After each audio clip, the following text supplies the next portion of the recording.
First of all, we'll have Professor Wang from Hong Kong University of Science and Technology to do the presentation. Afterwards, it's followed by Professor Li from Chinese University of Hong Kong. And after the two presentations, we shall have around 15 to 20 minutes for Q&A.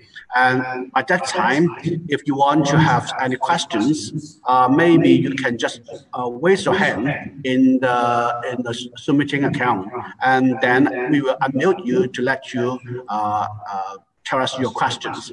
And the two professors will pick up your questions and answer, right? So without any delay, I'll pass the mic to Professor Wang to do the first presentation. All right. Thank you very much. It's my great pleasure to be here. Great pleasure to in front of so many participants online. And today, I'm going to tell you about the universe. And what is the universe?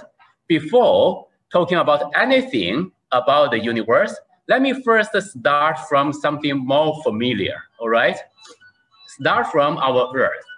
And this is a photo that I think you have some sense of familiarity. This is the Earth. And where did we take this photo? This photo was taken on the moon orbit, okay? So it was the Apollo spaceship taken this photo on the moon orbit, and this is our home, okay? Everyone's home, and this is the Earth. And the name of this photo is the Earth Rise. And from this photo on, we can actually zoom further to the boundary of our solar system. And this is another famous photo. This was known as the Voyager spaceship moving to the boundary of the solar system. And that spaceship was meant to explore the solar system and outside the solar system. The camera was pointing outside outwards the solar system. But at this moment, the scientists and engineers decided to point the camera back to take a look at the whole family of the solar system. And this is what we see. Here, the photo is extremely tiny about our Earth. And let's take a little closer look at what is that very little blue dot, all right? That very little blue dot over there is our Earth, okay? This very little blue dot, that takes only 0.12 pixel on this image, okay? And this is not even a pixel, and this is the Earth. And here, so the best description is by Carl Sagan, and let me just quote him, that look again at that dot. That is here, that is home, that is us. On it, everyone you love, everyone you know, everyone you ever heard of, every human being who ever was, lived out their lives. And this is our home, and this is the only home that we have ever known. Excuse me, just agree. So, if you zoom our image to a further position, we see the Milky Way, okay? We see our Milky Way, and this is not actually a photo which we actually take, because so far, there is no spaceship which can fly as far as the boundary of our galaxy. However, this is actually a photo based on a combined photo based on our current observations. And actually, we are pointing to something, and that is the position of our solar system. But I have to tell you that actually, the solar system is not even 1 pixel in this huge image of our Milky Way. And further, if we zoom our image further, we can get further things. But here, let me mention that there are hundreds of billions of stars in our Milky Way. And what do I mean by hundreds of billions of stars? Here, I'm mentioning 100 billion. I'm sure that everybody, that you can count numbers, but have you ever counted to as large as 100 billion? Nobody has. We don't have an intuition about what this number means. What this number means? There is a poet, English poet William Blake. He says to see the world from a grain of sand. Okay, let's just imagine that our solar system is just a grain of sand. In this case, what corresponds to our Milky Way? That corresponds to hundreds of tons of sand, okay? A grain of sand versus hundreds of tons of sand, which can fill many of the heavy trucks. This is what our solar system versus our Milky Way means. And then let us zoom even further outside our own galaxy to the whole universe, all right? This is the size of the whole observable universe and a small selection of the galaxies that we have observed from a number of telescopes. And actually, it happens that the galaxies that we can see in our observable universe, I will explain to you what observable universe means, but within our observable universe, the number of galaxies is also around hundreds of billions. And this is our universe.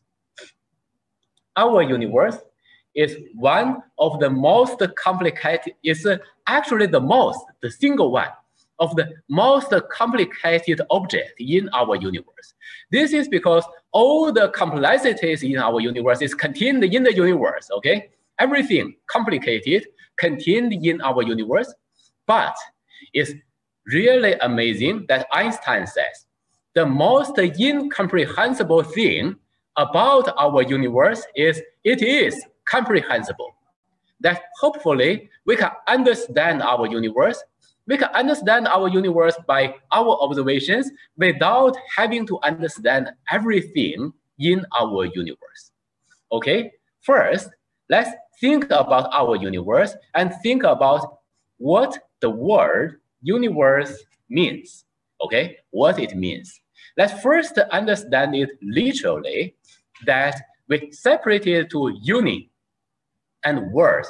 What uni means is to turn everything into one. And what worth means is to make into. So uni means one, and worth means turn into. So if we turn everything into one, and that will be our universe. Okay, this is the universe. And in the Chinese characters, that means the first character means the space, all the space, everywhere, the space. And the second character means worth, means the time from the ancient past to now and the future, all the time, all right? So all the space, all the time, and all the matter in the space-time, and this is the universe. And the science of cosmology, is to study our universe as one object. This is what we are talking about, our whole universe, all right? And the first question we would ask about our universe is, what is the matter in our universe? Actually, the matter that we are pretty familiar with, okay? The matter which are made of atoms. So you probably have ever known that Feynman ever says that the world is made of atoms. And this is one of the most important thing, most important message. But the matter which was made of atoms actually just take no more than 5% of the matter in our universe. And there are 25% of dark matter. The dark matter that we know, the gravitational interaction, we know the gravitational attraction between the dark matter and us, but we don't know in their particle nature what particles they correspond to. And there are even more, around 70% of the matter which was known as dark energy. And that dark energy, we don't even know what they are, okay? Even their gravitational interaction is different. In some sense, it's not even gravitational attraction, it's repulsive force in some sense. Yeah, it's so complicated, we don't know them, but we can feel them through gravity. This is dark matter and dark energy. But let's start by talking about the 5% that we understand.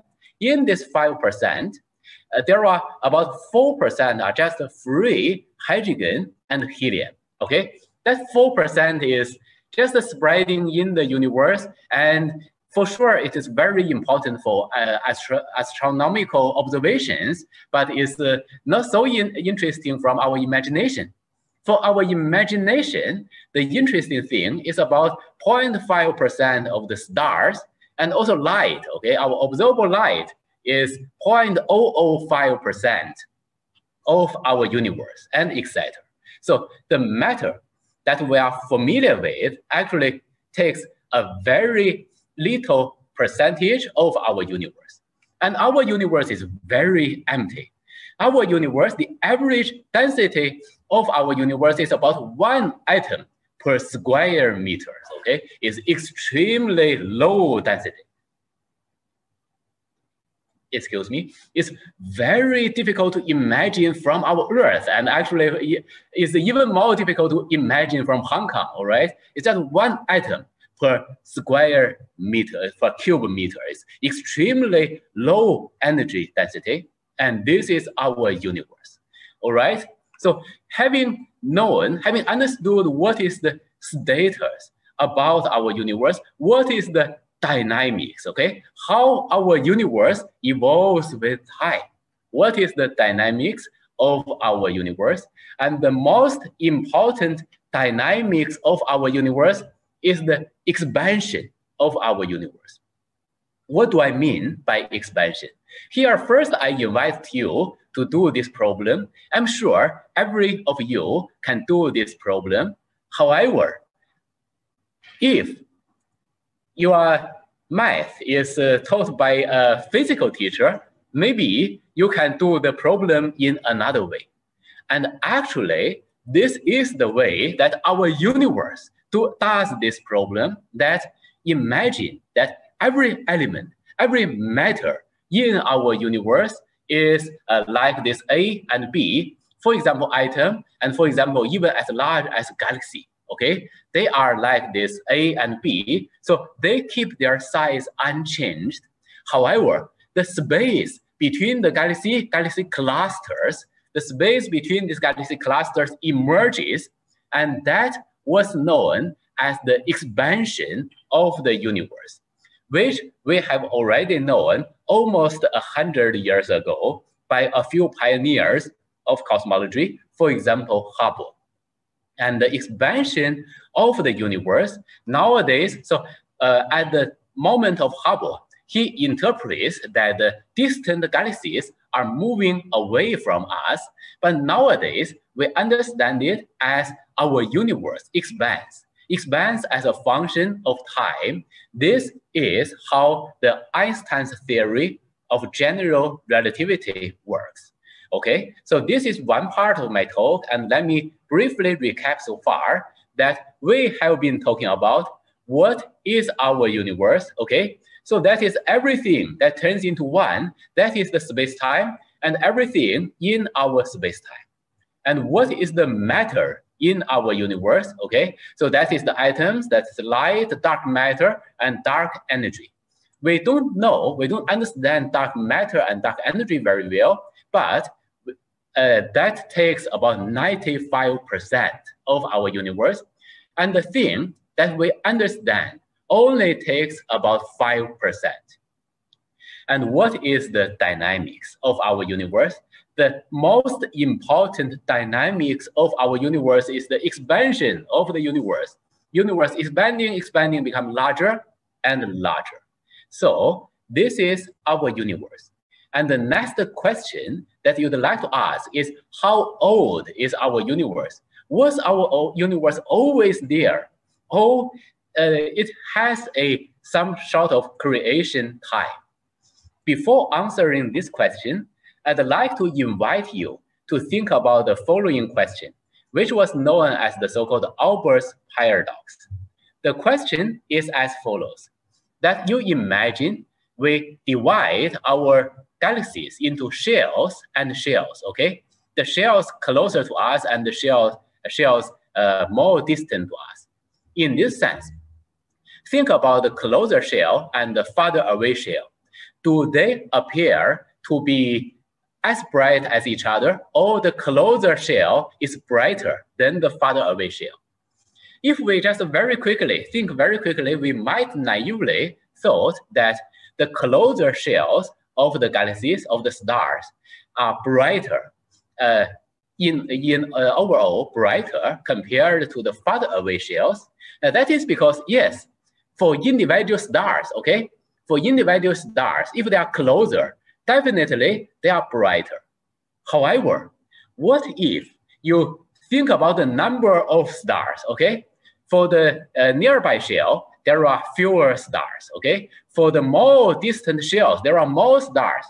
And actually, both the intensity, the brightness of the stars, and the number of stars is related to the R squared, the distance squared between us and the stars, that the number of stars is inversely proportional to R squared, and the intensity of stars is proportional to R squared. What that means? That means that the overall intensity, the overall light that you emit from these stars is more or less a constant. Okay, then there is a problem. There is a paradox that wouldn't our universe become infinitely bright? Okay, wouldn't our brightness of the universe be infinite? Because the nearby stars contribute the overall intensity of our night sky in the same way as the distant stars, okay? Then how would that be? How that could happen, all right? And actually, if you find there is a problem, so first, did you find there is a problem that this is known as the Albert's paradox, that why our night sky is dark, okay? It appears that otherwise our night sky should be as bright as at least the nearby stars, okay? Why our night sky is dark? And you notice there is an implicit assumption in this Albert's paradox that we are assuming that our universe in all senses is infinitely old and infinitely large, okay? So first, our universe is infinitely large, otherwise there is no Albert's paradox, all right? If our universe was not infinitely large in some sense, okay? I haven't mentioned in what sense. I will mention to you in what sense, but if our universe was not infinitely large, what that means? That means, okay, so we truncate our universe at some certain position, and in that means, actually, you are not going to see infinite shells of stars, and you are not going to see infinite brightness of our universe. All right? So one resolution of the Albert's paradox, why our night sky is not infinitely bright, is that in some sense, our universe is not infinitely large, all right? And in what sense? And actually, you probably already know the Copernicus principle, that the Copernicus principle says that we are not the center of our universe, all right? That generalized Copernicus principle is saying even our solar system, even our Milky Way is not the center of our universe. If you assume the universe as a finite size, are you saying that we are at the center of our universe, which doesn't sound right? Okay, I'm not saying so. I'm saying in some sense. And in which sense? If let us imagine that our universe has a finite age, all right? What do I mean by our universe has a finite age? That means if our universe was born about 10 billion years ago, okay? In this case, what happens? In this case, considering that our speed of light is finite, okay? You know, speed of light is finite. And if our universe has a finite age, that means the observable size of our universe is finite, okay? And what that means? That means if there are light from some galaxies, that even from our creation time of the universe, actually there are no galaxies at that time, but even you imagine, even from the creation time of the universe, the light is trying to propagate to us, and now the light haven't reached us yet, okay? If the galaxy is very far, it's far away enough. That means the observable size of our universe is finite, okay? And the so-called edge of our universe, there is no physical edge, okay? As far as we observe, there is no physical edge, but considering that light is going finite speed, that means if we look further in space, okay, we are looking at earlier in time, and that so-called edge of our observable universe corresponding to the birth time, okay? Corresponding to the time that our universe was born, all right? So from our observation of the universe, we infer that our universe has a finite age. And we can infer the finite age of our universe not only from the opposite paradox, but also from a lot of other ways, including, for example, from the earliest object, the oldest object in our universe, for example, the cooling of the white dwarf, and also from our finite temperature of the initial universe, what would be the temperature, and from a lot of other ways. From these ways, we infer that the age of our universe is 14 billion years, okay? And what is 14 billion years? Again, it is an extremely large number. And if we compress this 14 billion years into 24 hours, just imagine, we make a film of 24 hours to describe the whole evolution of our universe in this 14 billion years up to so far. And that means the whole human civilization corresponds to less than 1 second in that 14 billion years, okay? And so we are talking about the age of our universe. And as a quick recap so far, what we have been doing is how old is our universe? That's about 14 billion years. And that can be got from the opposite paradox, from the temperature of our universe, from the oldest objects of our universe. And at this point, you may ask me the question, how large is our universe, okay? Then we have been talking about the size of our observable universe. The size is known, is about 45 billion light years. And that follows because of our age of the universe was known. And on the other hand, the absolute size of our universe is unknown, okay? Beyond the observable part of the universe, how large is the rest of the universe? Or even, is it finite size or is it infinite size?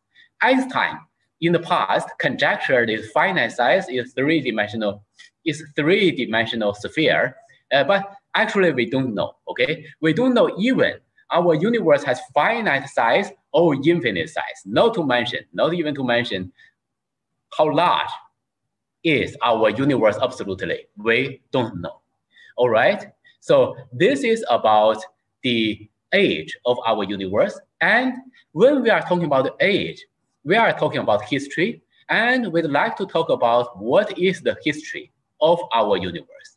And when talking about the history, I'd like to invite you to review a very elementary physical phenomena, which is if you do work to gas, okay, the gas will be hotter, okay? If you compress a box of gas, the gas becomes hotter.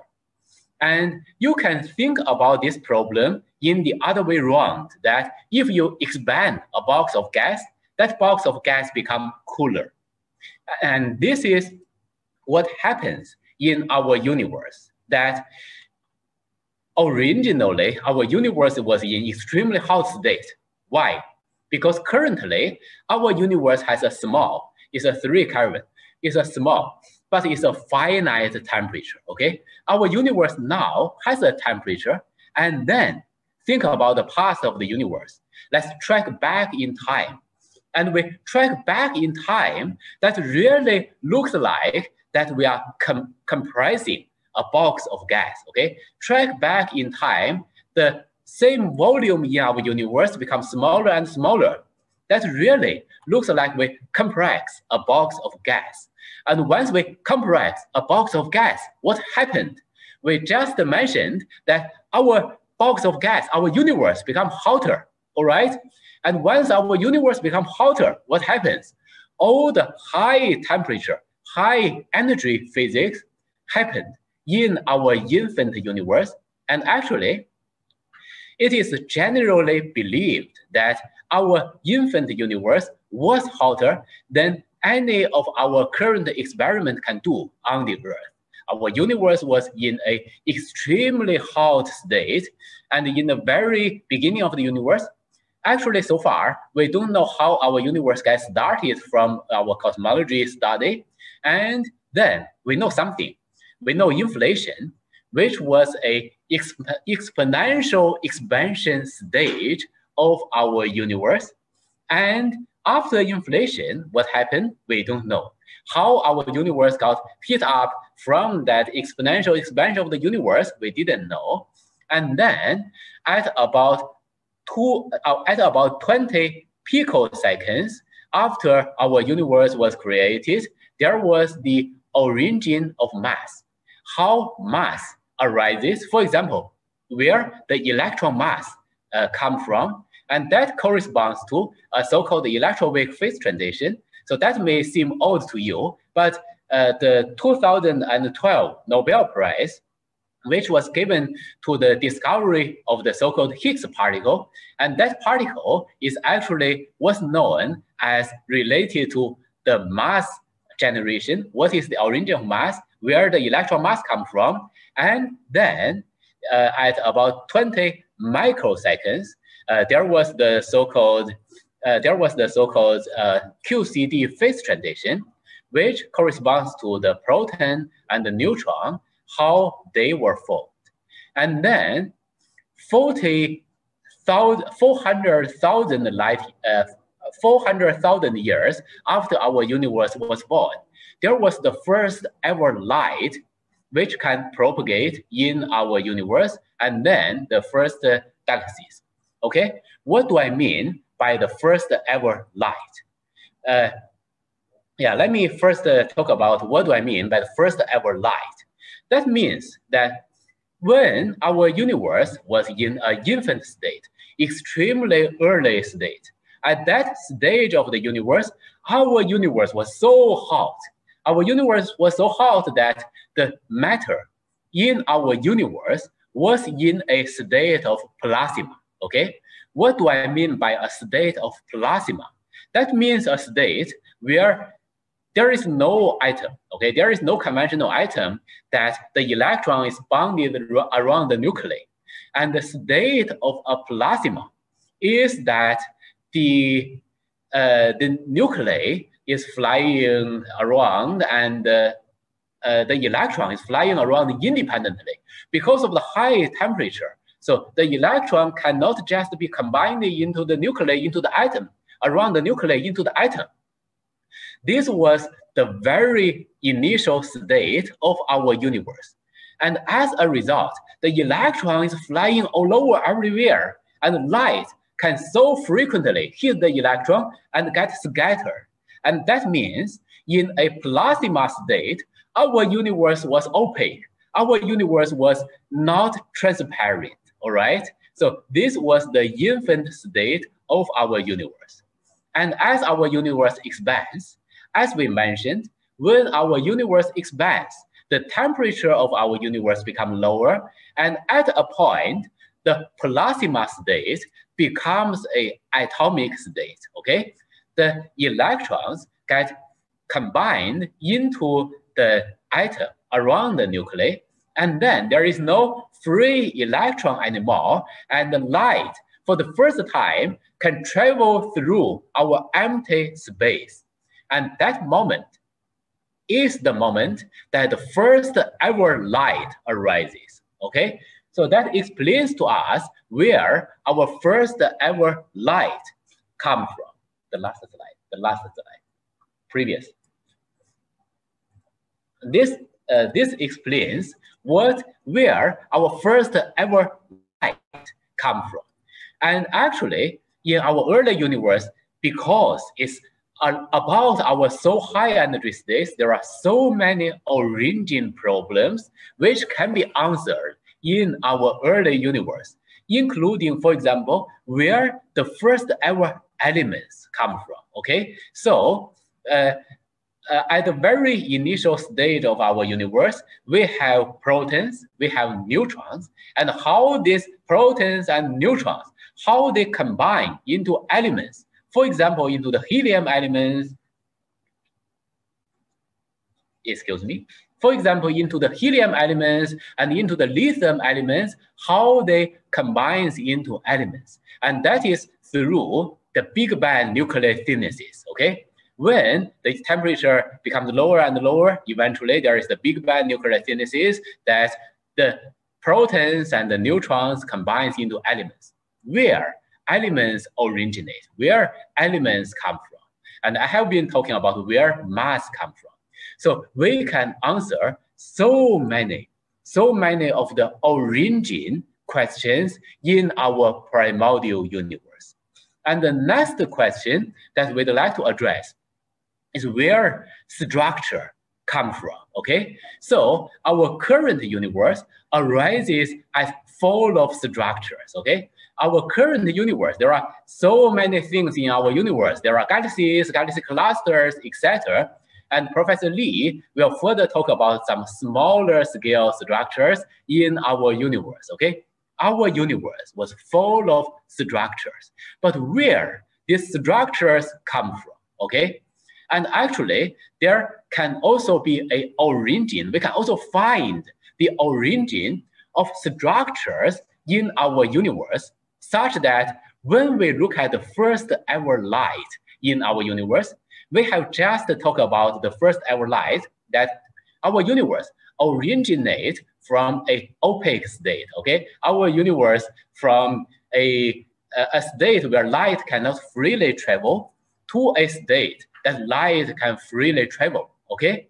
And then we can observe the first ever light in our universe, and you imagine that corresponds to a sphere that we can observe.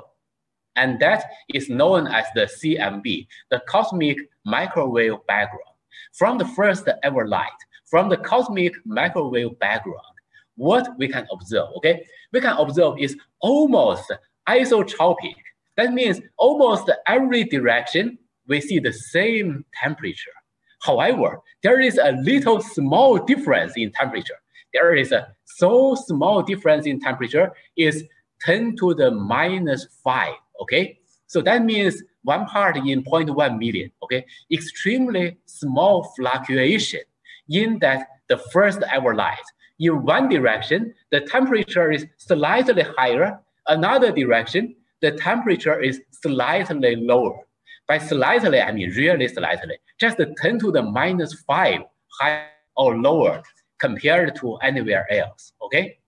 So there is teeny small fluctuation from the cosmic microwave background, and that teeny small fluctuation is the origin of structure.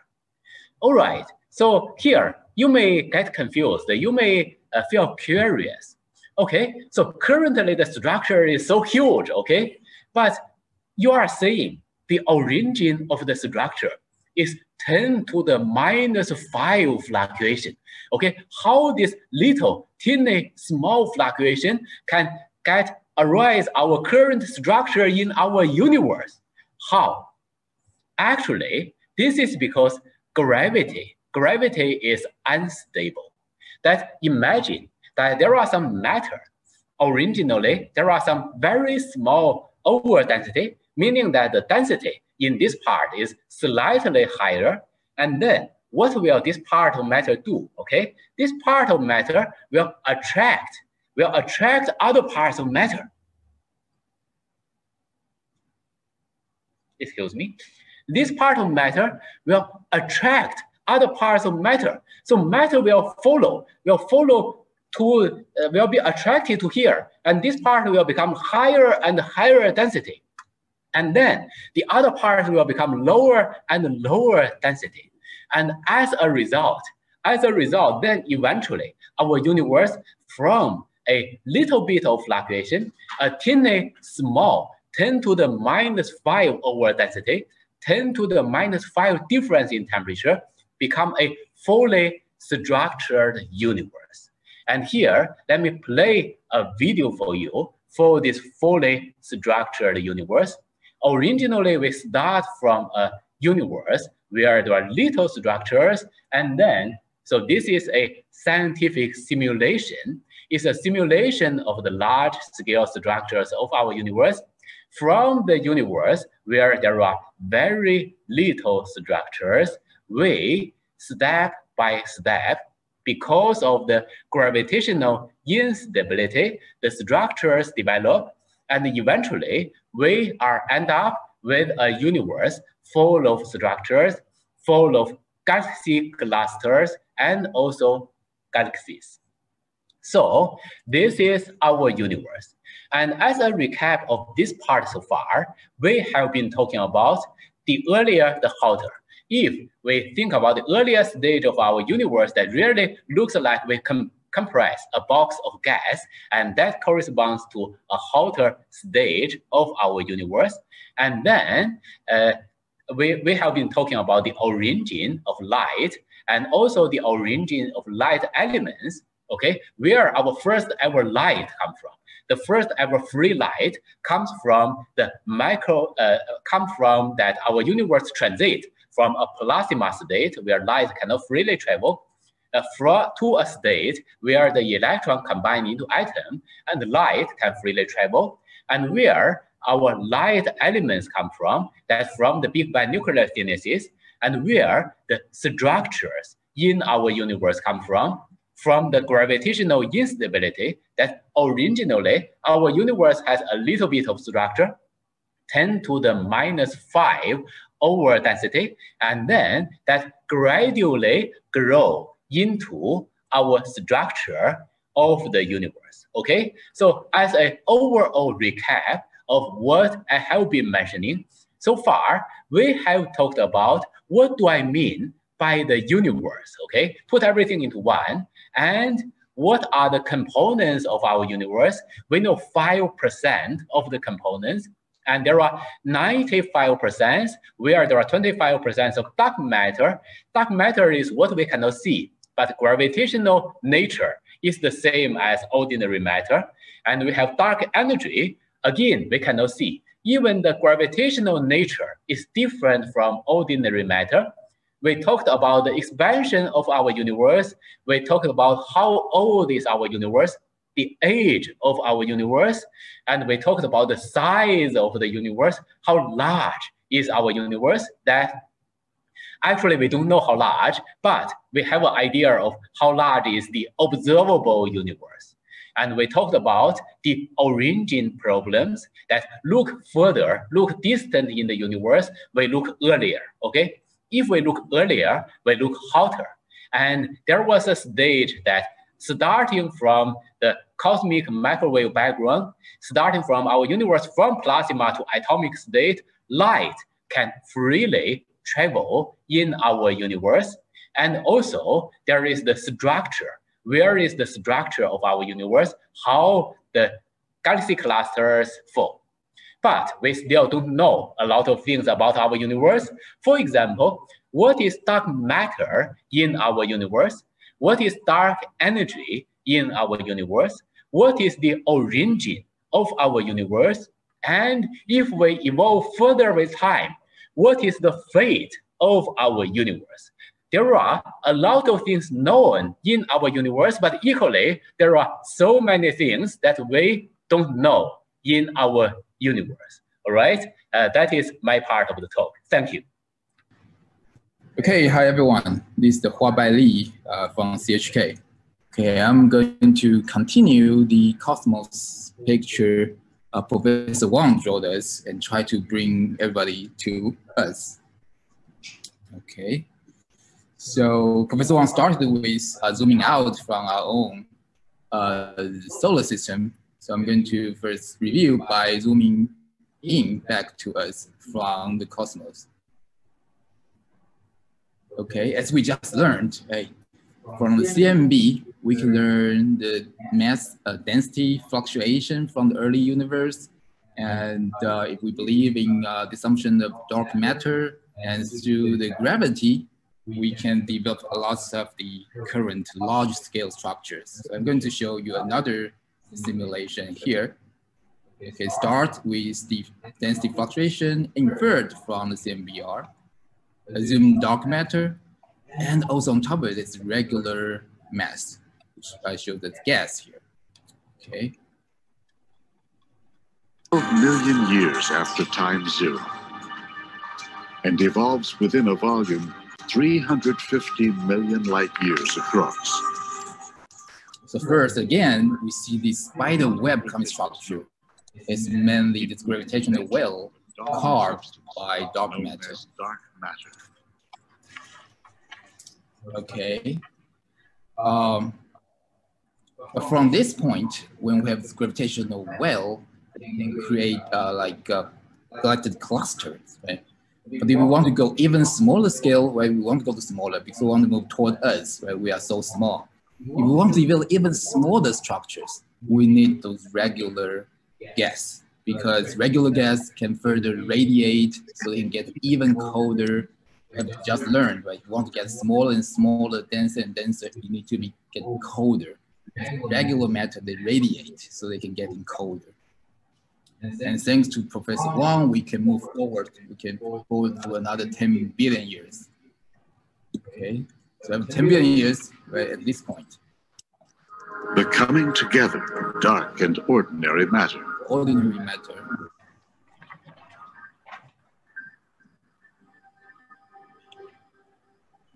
That heat up as gravity compresses them. So now we're zooming. That leads to the production of metals and stars that are spread throughout the cosmos.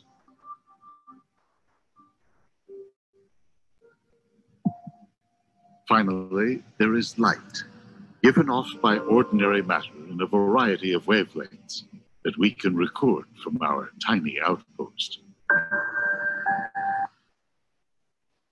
So again, this is not a cartoon. This is a real simulation based on physics equations which govern gravity, okay? And also based on the initial density fluctuation from observation. And based on just this, we can all the way process to, like this one shows you, an individual galaxy. Okay, this is what we have learned so far. We take both dark matter and regular matter to reach this point, right? But individual galaxies. Then how about from here to us? What do we keep on running the simulation I just showed you? Actually, we would go far from reaching us, right? Starting from this point, the simulation become very complicated. And not to mention about us, we almost cannot create any further small structures which is comparable to observation. So The rest of the talk, I focus on our effort to try to understand these smaller structures, right, from galaxy to individual cloud, to individual stars, to planet, and to us. But it's full of questions. Right?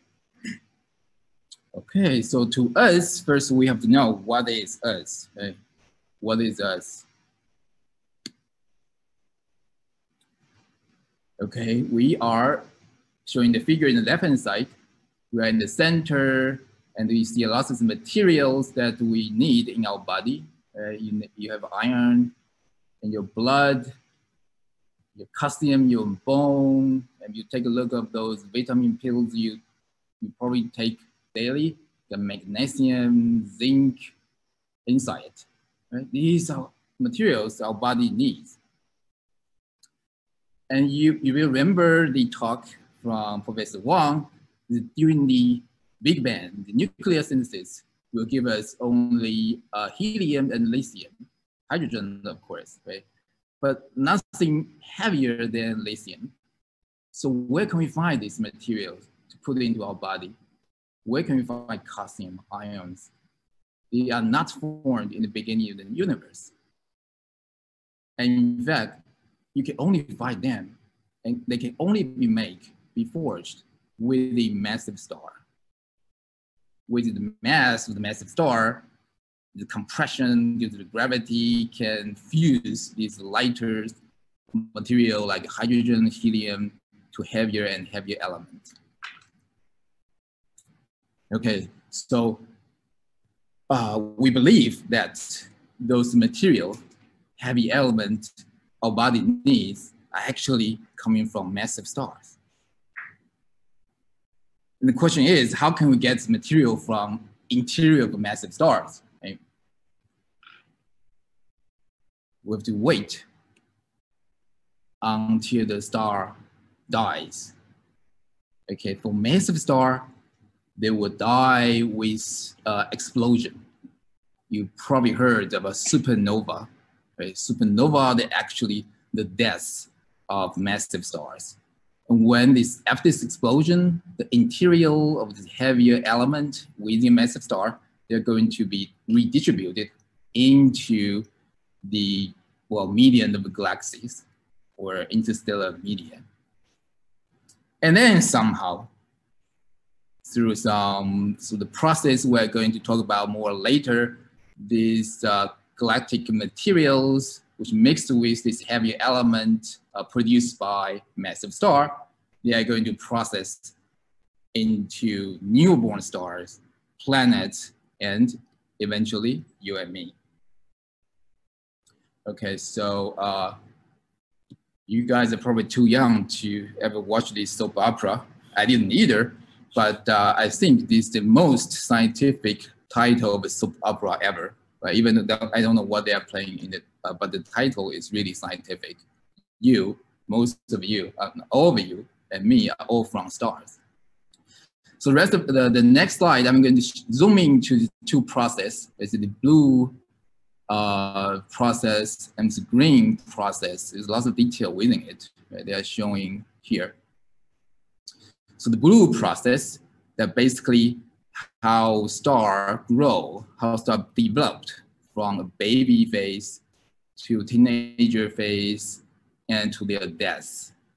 You probably heard of a white dwarf. You probably heard of a neutron star, black hole. There are different type of deaths of stars. But they are very less massive, like our sun. They might die as a white dwarf.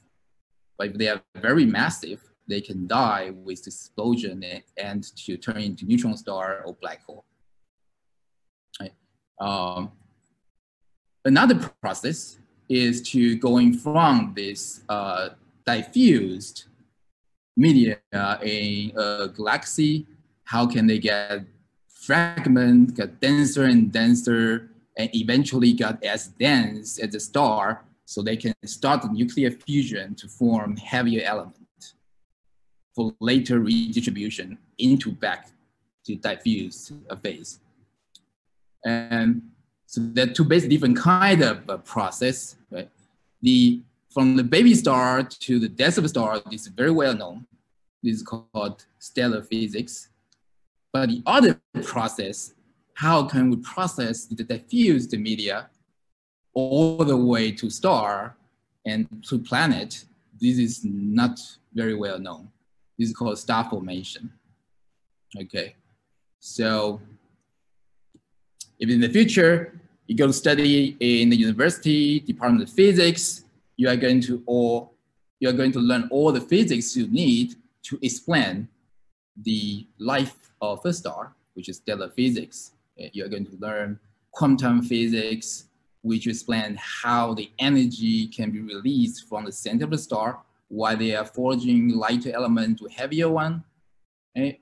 And then because it's burning inside and the star is basically a giant sphere of gas, so when you're burning in the center of the gas, this blob of gas is going to have convection, right? How this flow goes on under this heating within, and this causes the hydro equilibrium, and it's governed by classical mechanics. And then of course, the heat or energy formed inside the star is going to propagate to, for example, us, right? So we get all the energy from the sun. So this energy propagation is governed by thermal physics and electro and magnetic physics. So it's what's called 四大力学, right? If you go to Department of Physics, spend 3 years there, you have to be able to explain the whole life of a star. Okay, so this is very well known, but for the rest of our talk, we focus on more unknown things, right? Which is star formation, which is the first step we have to understand in order to know where we are from, how we are formed. Okay, so for star formation, we have to take a look at a star, right? And this is a photo from mountain in Taiwan, and you see the whole Milky Way. You can see very similar kind of thing if you go to Cyclone during the summer night. And along with lots of structures, we see not only the stars, but also some dark lenses, right? They are actually those regions with higher density of gas, which we call gas cloud or molecular cloud. And I just pointed 2 of them as our reference. So through the talk, we're going to visit back to these 2 references quite often.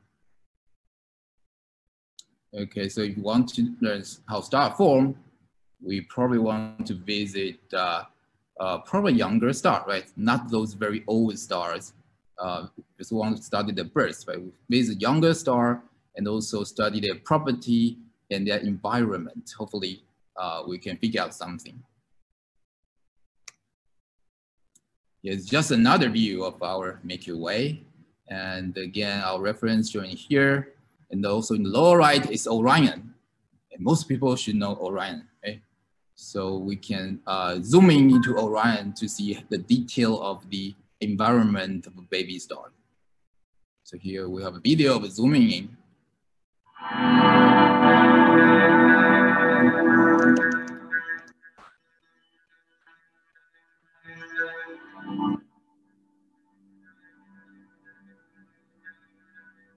It's mostly dark, but a very bright cloud in the middle.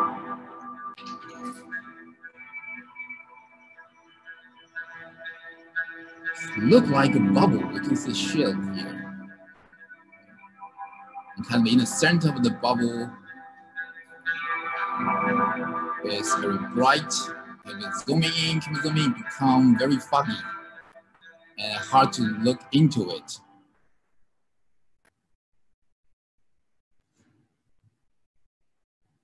All right, so if you want to see what, we have to find some way to look into this foggy environment, right, to see what really happened inside, because it might be the site which is closest to star formation. Okay, so how can we see through this fog? And here's a pair of photo take at the same time to the same spot to a gas room full of tear gas. And we're not very familiar with tear gas right after last year. And the left-hand side is just what regular human naked eye can see, right? You don't see what happened inside the room because all the light are blocked by fog, smokes. And you just see the surface of the smokes. But the right-hand side is the photo of the same room, but take at different frequencies, taking the near infrared. And you can see what's happening inside the room. You see 5 guys inside the room. Okay.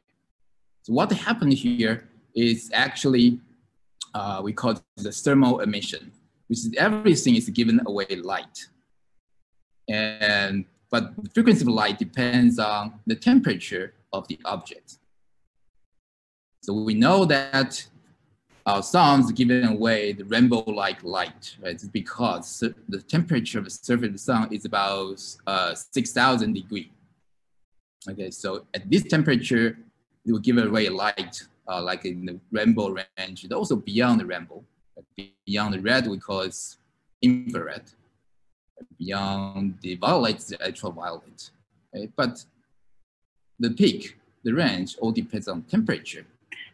And for our human being, we also have the temperature, right? If you're healthy, probably it's 36 degrees Celsius. Right?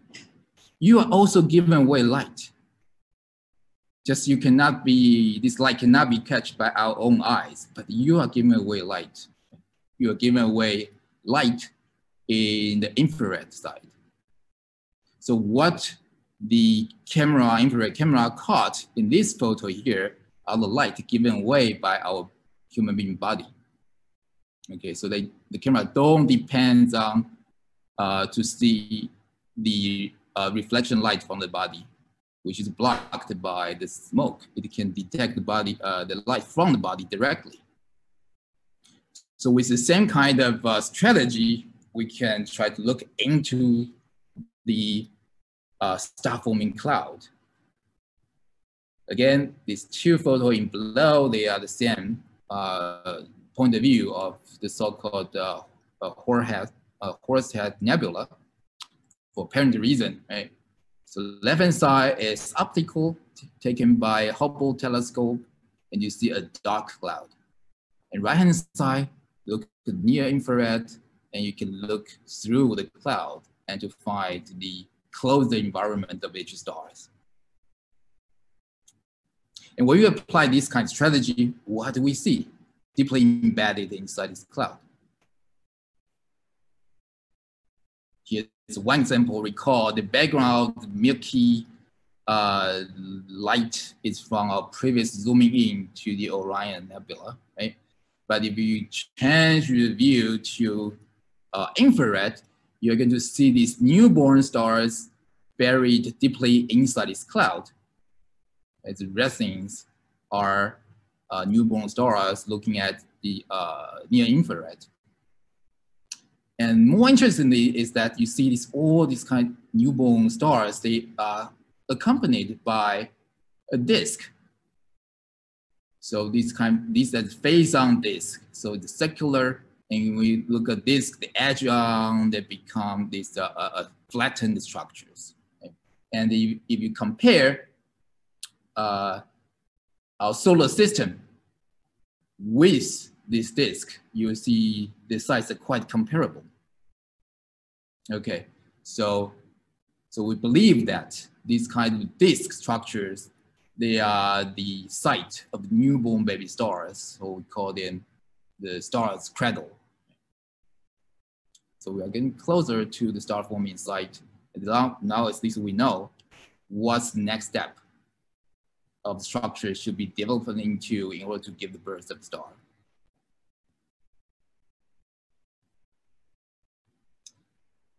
And so far we learned that when gas getting colder, gravity will bring things get denser and denser. Well, this baby star doing weird things. They actually spit things out. Like here, again, it's hadron disk. But for this hadron disk, we see this green light coming. Well, you might wondering, how do we know it's coming out, not falling in? Right? But here is continuous photo taking one of these jets within 15 years. And you can clearly see that the jet is moving from lower right to upper left, right? While the star disk is located in the lower right. So it's moving, shooting out from the disk. Okay, these are all the properties of these newborn baby stars. Some properties we observed. Okay, and we apply the same strategy, right? Looking at different frequency, mostly toward the infrared size. If we zoom out, again, from this spot, which is where we zoom in, and if we zoom out, we see the entire Orion. Okay? This, again, optical frequency, but we apply the same strategy. What is Orion would look like in infrared, and more particularly in far infrared. And this is how Orion looks like in far infrared. Right. So as we learned that only the hot stuff, right, like sun, several thousand K, they're going to give out the rainbow light, which can be picked up by human being naked eyes. Right? And all the black dark sides here doesn't mean there's nothing there, only means that our naked eye cannot pick up those light given out by this stuff. And what are the stuff? Right-hand side showing some example of them. So we tune our frequency to far infrared, and we can see so many of stars. And they are mainly those thermal radiation. Again, like our body has thermal radiation. So this kind of dust grain also feel the thermal radiation. Okay, so when we tune to the right frequency, we're going to see them, and you see they're everywhere. And not only so, you also almost see the correlation between the location of stars and the dense collection of dust, right? Like here and here, dense, a big block of dust, and we see stars. Okay, and if you learn those thermal physics, ENN physics, then you will be able to not only see them, but you are going to able to estimate the mass of this gas and estimate their temperature. So we do so, we find that the total mass involved in this Orion collection of dense of gas is as massive as 100,000 of suns. And the temperature is very low. It's only minus 250 degrees Celsius. And the size is about 10 PC. Don't know, maybe you don't know what PC, but 1 PC is about 3.26 light year. You must know light year, right? So the size is about 30 light year. And when you have these informations, density, temperature, and their size, right? We learned from the previous talk that we can predict how they are going to develop under gravity, right? So we just like we see how the galactic cluster are developed under the gravity of dark matter. Here we can do the same thing, and to predict that everything we see here, these materials are going to fall together to one point because they fall into each other within 1 million years. Okay, if it's only gravity apply to this chunk of gas. But the reality is we can also estimate the edge, which we cannot cover here, but astronomer can. The edge of this cloud is much, much longer than 1 million years.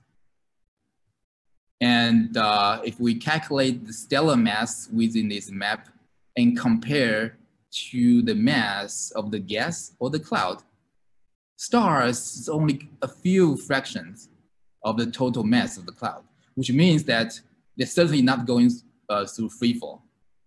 There must be other force against gravity, against this gas fall into together, right? So turn everything to star.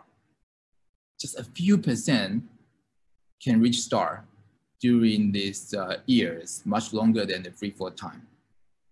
Okay, so this becomes the first question the star formation theory have to answer is why don't these gas, they fall into each other? Okay. Actually, they form very few, just a few fraction of them fall into each other. The rest of them just stay quite pretty much in the same space. Okay. So far, we collected some questions about star formation we have to answer, right? We have to explain why the star formation rate is so low, why they don't go through free fall, and how does this and jets are forming at the end. Okay, and also an important question we have to answer is the so-called initial mass function. What does it mean? It's just like the distribution of the baby mass of baby stars. If you take a look at the newborn baby weight of Hong Kong, you probably see a distribution. Right? The peaks probably, I guess, will be around 3 kilograms. Okay? But when you look at the star, they actually also have some mass distribution. You look at Orion, you look at Pipe Nebula, or you look at, say, any other cloud, they might give birth to 1,000, 10,000 stars, but all the clouds, they have the same mass distribution of stars. The most popular mass happen to be the solar mass. You will find that fewer stars that's heavier than our sun, and also less star, which is lighter than our sun. So why is that? Why the solar mass is the preferred one? This also needs explanation, right? So all these are the star formation theory try to answer. And the answer is we don't know. We haven't there yet. But the rest of the talk, I'm going to show you what we do know, right? How close or how far we are from explain this phenomenon based on the physics we know. Okay. So first, an important discovery is that we found that those gas, right, we just seen in Orion or any other dense cloud, they are moving very fast for some reason. Right? Certainly not due to the temperature, right? Because the temperature is so low, but somehow they're moving very fast. Like the video showing the left-hand side here. These are also another cartoon. These are also numerical simulation based on the observed parameters.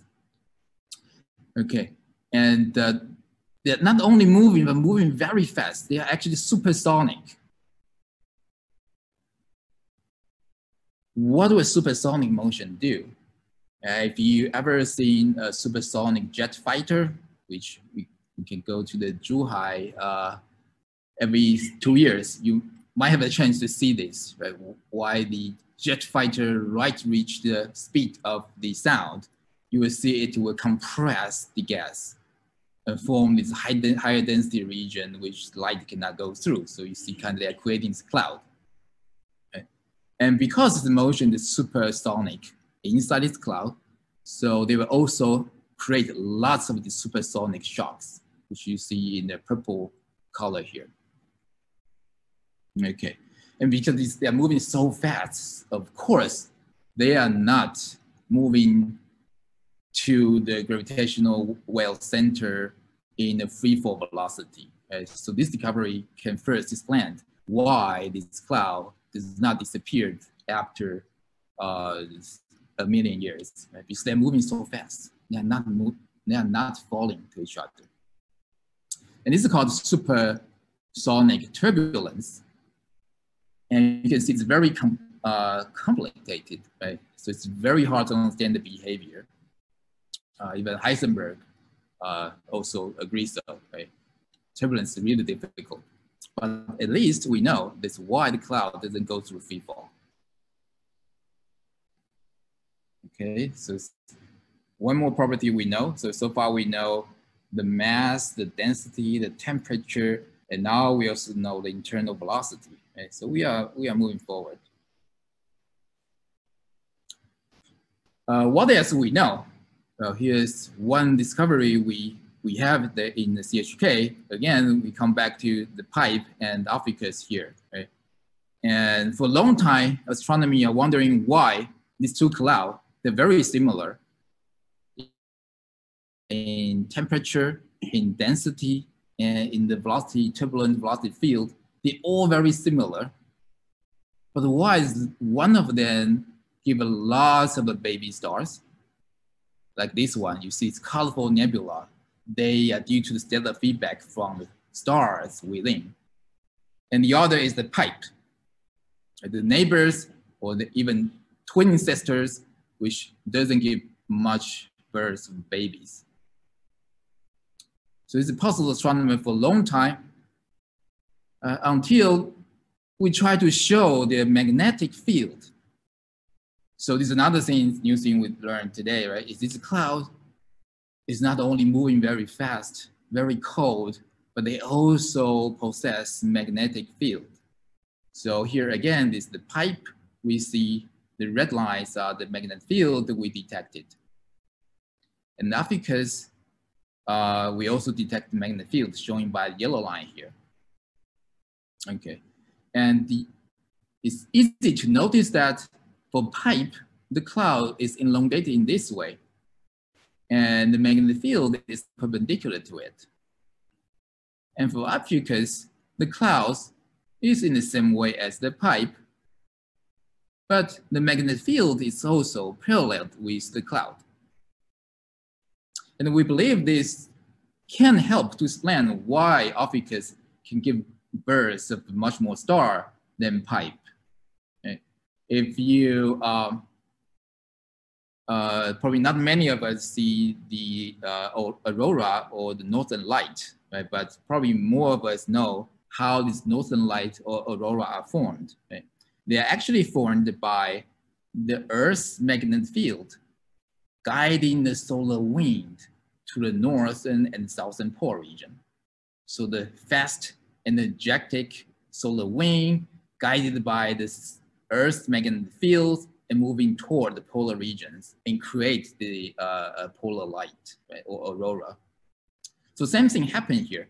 The gas motion, the turbulence we just see, they are not moving freely now. The velocity are actually controlled, guided by this magnetic field. Just like the Earth's magnetic field guiding the solar wind, the turbulence here will be guided by the magnetic field moving in along the field direction more, right? So when the field is parallel with the cloud, it's easier, right, for this velocity to move along the cloud and get collected and get denser and denser and form star. Okay, well, at least is our theory.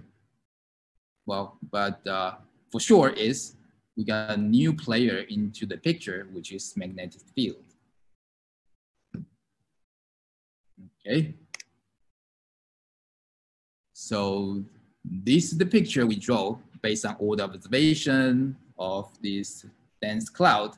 So we have supersonic motion to create these dense regions. Also gravity might further hold these dense regions.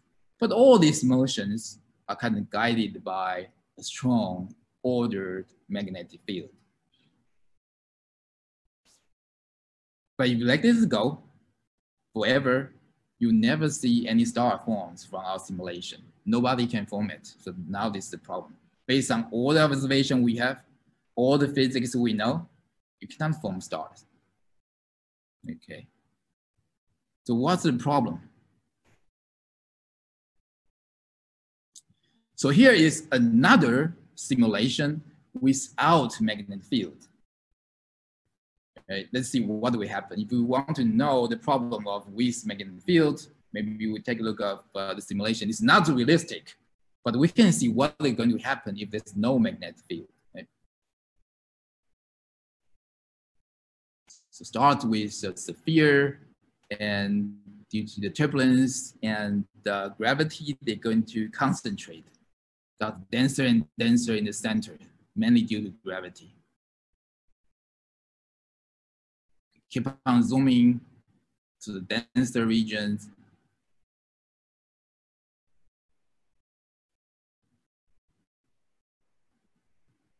We start to see something formed, right? It's a disk forming here. They're rotating.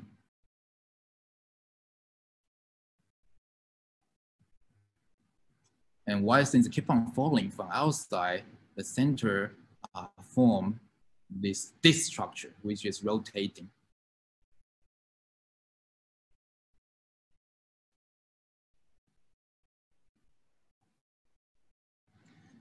So this is very close to what we observed, the stellar disk, right? The stellar cradle we showed earlier. Okay, so this kind of tell us what might be the origin of this disk. They're probably due to the angular momentum coming from the turbulence, and they can be locked by the gravitational contraction. Under this condition, the disk will naturally form without magnetic field. The problem with magnetic field is that if we put the magnetic field in this picture with the observed strength of B field, magnetic field, we find this disk cannot form because this angular momentum and turbulence just not energy enough the magnetic field. As we see, the field guided the turbulence. So turbulence failed to twist the field in order to form disk. Okay, so we don't know what's happening here. It's a hot topic in star formation. On the other hand, if you take this already formed disk, right, you kind of cheat it here. You take the formed disk and you turn in, you give the magnetic field. Later on, it's completely cheating, but we can observe what happened, right? Artificially form the disk and you add magnetic field inside it. And this is what we see. So let me run this. So this white line here is the magnetic field. And if there's a disk formed already, this is going to tangle the field. So the field line becomes tighter and tighter. And this build up the magnetic pressure at the center of the disk. So at the end, the pressure is so high, the gas cannot hold it. So the field line is kind of explosions and goes out from the two ends. And this looks very similar to the jet which are observed, which accompanied with the disk. Okay, so this gives us some hint what might be happening there. But again, this is completely cheating, right? We skip a lot of steps. But well, these are how things go, right? You can start to study next stage, before you can find the connection between stages. And this is how scientists are doing now. Okay, here's a summary. We have lots of observed phenomenon of star formation, and we also learned some properties of these dense gas. And within this dense gas, of course, we have gravity. We have thermal pressure, but it's not so important because temperature is so low. We have magnetic field, we have turbulence, and we hope that when we put everything together, especially turbulence versus magnetic field, and somehow we can explain all these phenomena of star formation. But so far, maybe star formation rate, we can know a little bit, right? But initial mass function, the disk and jet, we are still far away from knowing the mechanism behind it. Okay, this is our current stage of star formation. And the next, right,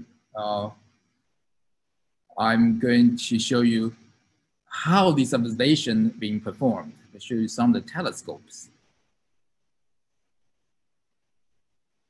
And for star formation, we learned that we have to see through the thick and the dark clouds to reach the center. And for that purpose, as we learned, we have to go to far infrared to penetrate into the cloud to see the light emitted from the newborn baby site. Right? And one challenge of doing this to see the far infrared radiate from its newborn baby stars is that our atmosphere is a very good absorber of this far infrared. Because due to the water vapor in the atmosphere. Okay? You can understand this if you learn quantum physics in the future. The energy stage in the water molecule happen to be very close to far infrared, a pair of energy state. So they prefer to absorb this far infrared. So in order to observe this star forming site, we have to go to a site that's very dry. Okay, so you probably know, you want to go to the dry side, you want to go high, right? You want to go above the cloud, okay? So there's a Hawaii, volcano in Hawaii is a very popular site. We can build a 10-meter scale telescope there. And Chile is the most popular site. You can see lots of telescopes here, right? And actually the dry site is South Pole. The reason is it's very cold. So all the water vapors are locked into ice and fall into the ground. So the best site is actually South Pole. So if you like to travel, this can be a good career for you, right? So this is me traveling all these cool sites. Okay. And not only so, you can go high with a satellite or a flight. Okay? The problem with satellite is that you cannot launch a big telescope to the space. Like Hubble is about this size, right? 2 meters something. But for this size of telescope, it's possible to put in the airplane. And here's another airplane. Is how we go to South Pole. You have to change the wheel to the slide. It's vehicle people drive in the South Pole station. So you go to the driest place for this kind of observation. And you can bring your instrument to the site, right, to put on the telescope to collect the specific radiation you want, right? Some want for far infrared, some might want to focus on even further infrared, right, or terahertz. So you build your own instrument and bring to the site. It's me climb on telescope to install one of the instrument. Another cheaper way to fly a telescope is to use a balloon. The problem is then your telescope will gone with the wind, right? So you have to be very carefully retreat the balloon. The telescope is right here, also about 2 meters. Okay, you might see this kind of photo before, right? There's some telescope, they're supposed to receive the radiation from space, but sometimes they do opposite. They shoot a laser beam into the space. And the reason is they try to study the reflection of the laser beam from the atmosphere to study the structure, study the turbulence within the atmosphere, right? Because these density and turbulence of the atmosphere are going to affect the incoming light from the space. By studying the atmospheric turbulence, they are able to fix this effect of turbulence of atmosphere on the incoming light, so they can get a sharper image using this so-called adaptive optics technique. So they have a mirror which is not fixed. They have a mirror which is deformable, right? They can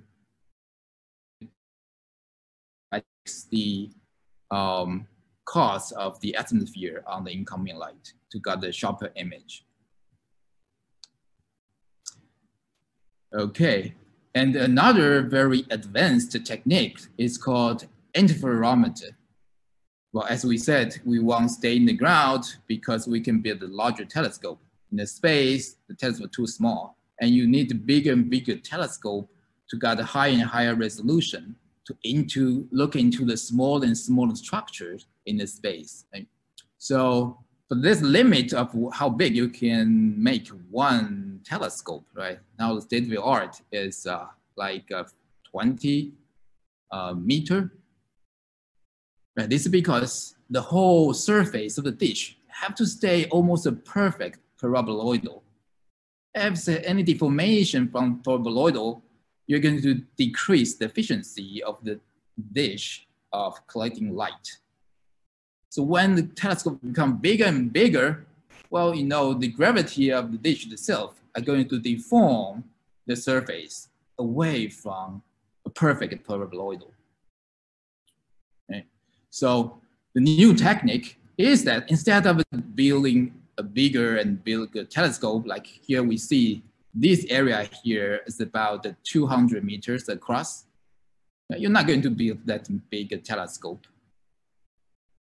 So the technique is you build a smaller one, distribute them into the region you want, and connect them to work as one.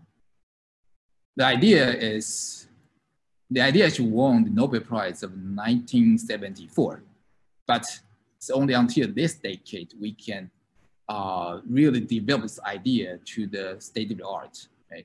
So let's take a shorter video, give the introduction of the largest telescope ever built by a human being.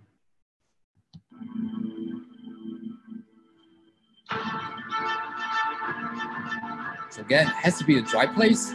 It's in Chile, 5,000 meters high.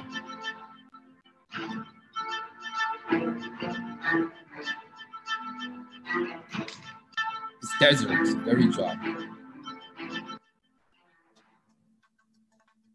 And it's the furthest place on Earth from Hong Kong.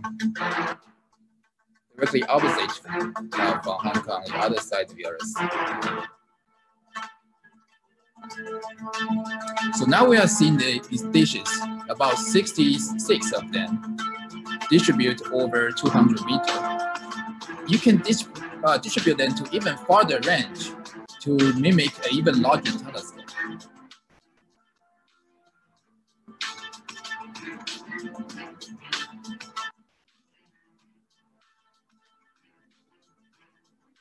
Largest is 16 kilometers.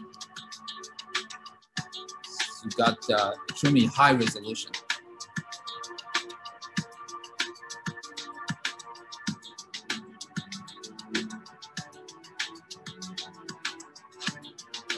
And working wavelength of this telescope is millimeter to sub-millimeter, which is also called far infrared, as we mentioned several times, right? To observe the cool universe. The cool here is literally cool. For those universe cold and emitting thermal emissions in far infrared. This is one of the disks. It's seen by Hubble, just a dark lamp. But this telescope can see the detail of those disks. Right? So Hubble, we see this flattened round, but with this ARMA interferometer, we can see the disk actually break into gaps. Okay. And as we learned, we cannot form this disk from the simulation with all the physics we know, right? Unless we cheat like this one here. We throw away magnetic field. But we also say we can jump to the next stage. What if we put this structure into computer simulation? And can we form planets? Well, the answer is again, no, we cannot. This is another big problem. Even you start with the disk, you cannot form planets. So the problem is, if you naively thinking is that the disk can fragment due to self-gravity locally to form planet, right? But it turns out that these local contractions will form volumes, they won't stick to each other. They can smash to each other, become finite elements. So there's a upper limit of the size this local gravity of the disk can grow into, or in the order of a meter. If it's larger than a meter, this gravitational contraction will cause them to smash each other, to turn into smaller pieces again. If you think the back, it's probably, you can appreciate this from Saturn's ring already. Right? If self-gravity is helping, then we should see Saturn's ring also concentrate to a bit larger and larger piece. But in fact, it's not. That Saturn's rings also, you can see the evidence of those icy rings. They collide each other, the pieces, right?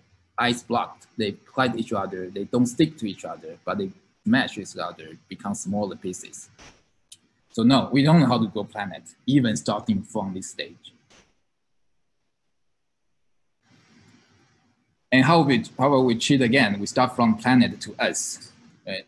Again, I'm not the expert of this, probably more biological or chemical questions, right?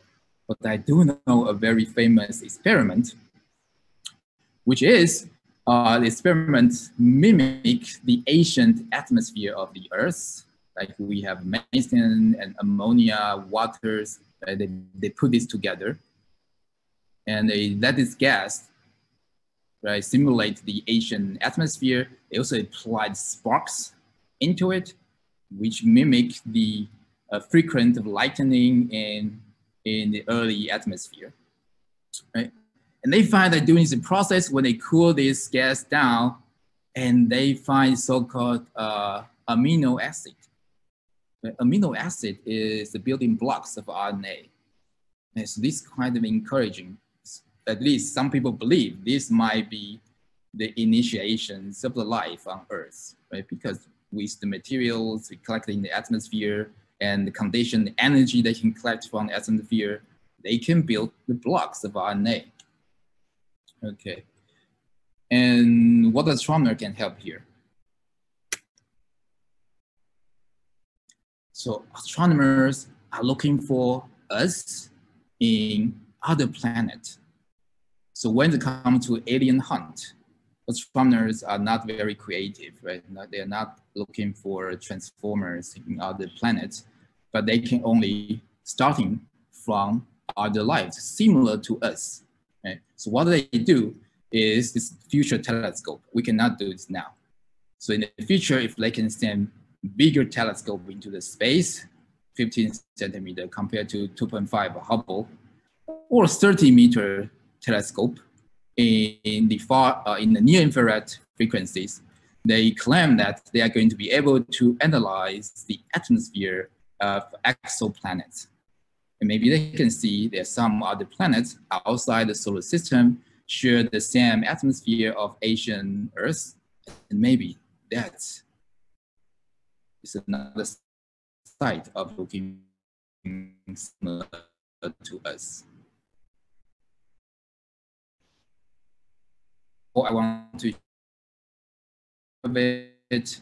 We know very well once a star born, how they are going to getting old and die at the end. But on the other hand, how stars can born from molecular cloud is still a big question. But at least we know that magnetic field and turbulence and gravity certainly play a role. But how they're going to collaborate with each other to form disk, give jets, and how they control the mass of newborn baby stars, and how this force can give us a planet from the disk are still big questions. So it depends on you guys, right, to devote in this direction to push our forefront of knowledge forward. Okay, thank you. I will stop here. Questions?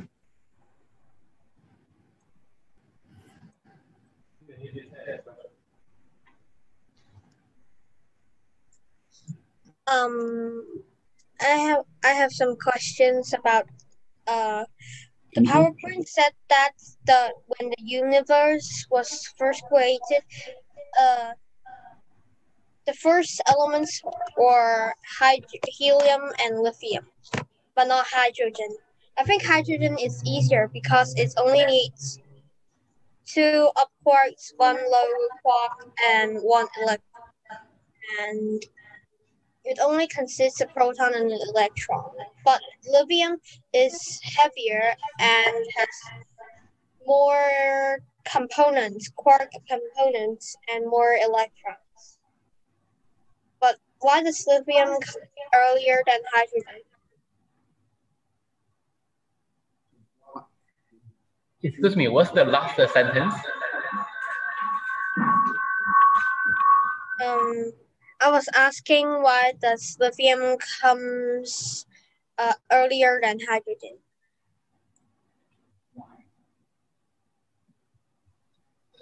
Lithium earlier than hydrogen. Lithium.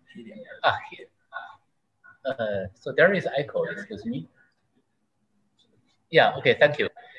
This is an excellent question. And actually, the formation of elements, actually, this is a question maybe has better combined with our efforts, because for the light elements, as Professor Lee mentioned, the light elements are made of from the very initial stage of the universe, and then the heavier elements from the later stage of the universe.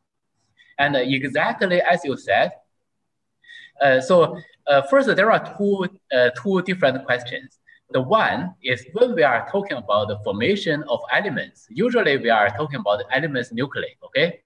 There is another question if we'd like to combine the nuclei with the electron to form an atom or not.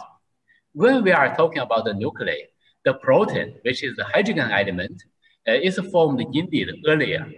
The proton is earlier compared to like helium and lithium, etc., because the proton is made when the quarks already combine together. So the combination quarks into the proton and neutron, which happens earlier compared to the so-called nucleosynthesis. And afterwards, there are two things happening. The one is temperature going down, and the second is the neutron wants to decay. So a finite ratio of hydrogen combines into further light elements. So this is a story for the light elements. So that's mean when the universe cools down, hydrogens are created and lithiums are created when the universe is created, like this. Excuse me, I have a question in chat room. Does what we know about molecular clouds mostly come from emission line of CO? Wow, these very professional questions. That's right. Yeah, the reason is CO is very abundant, but how can it be more abundant than H2? H2 is the most abundant, but it's very hard to observe. H2 didn't give any radiation. It's easy to collect on Earth. The CO far less abundant than H2, but they give radiation, very easy to be observed.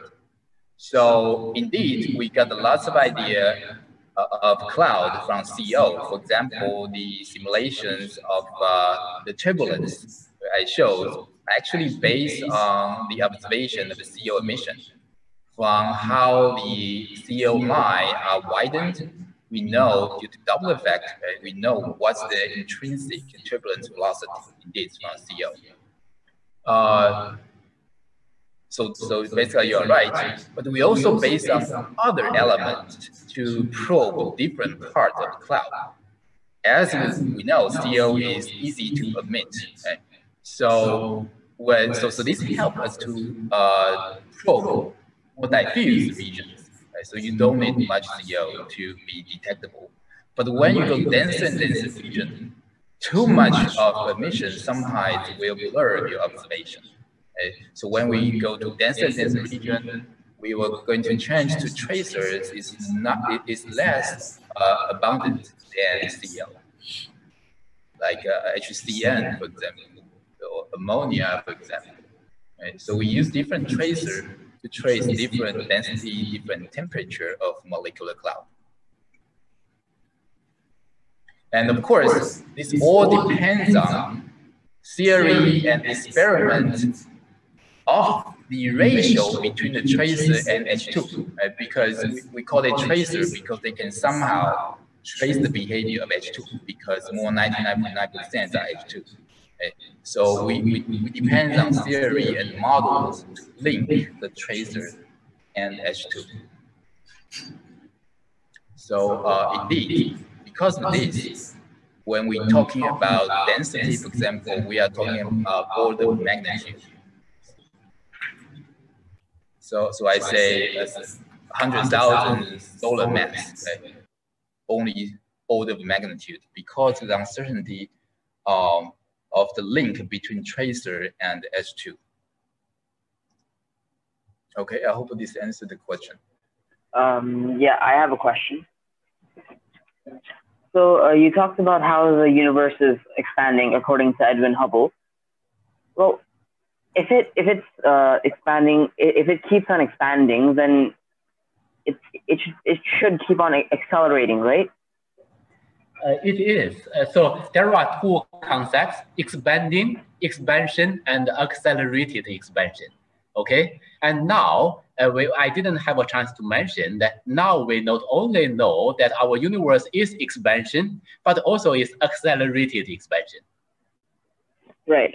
So if it's accelerating, then doesn't it mean that at one point humans will never be able to leave the Milky Way?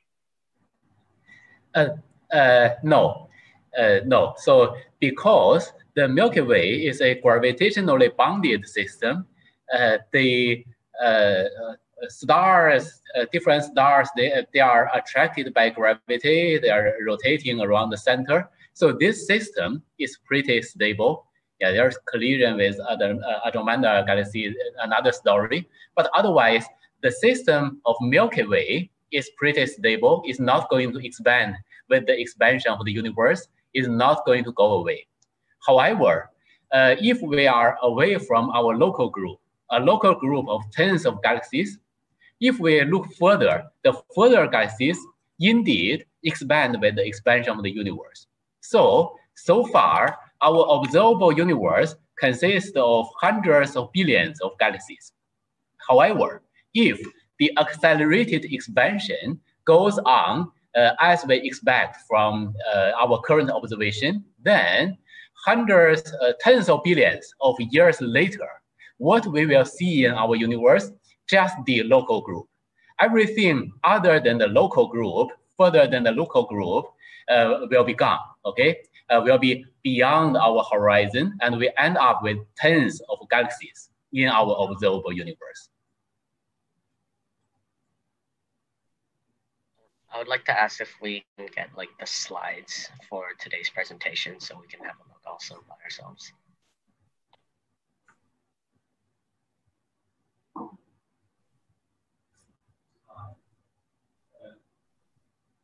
Can you hear me? We will send you the slide later. Okay, thank you. Okay, here's the next question from Nadia. I would like to ask, like, if there are telescopes in South Pole, so why not the North Pole? Like, the atmosphere is also drier there as well.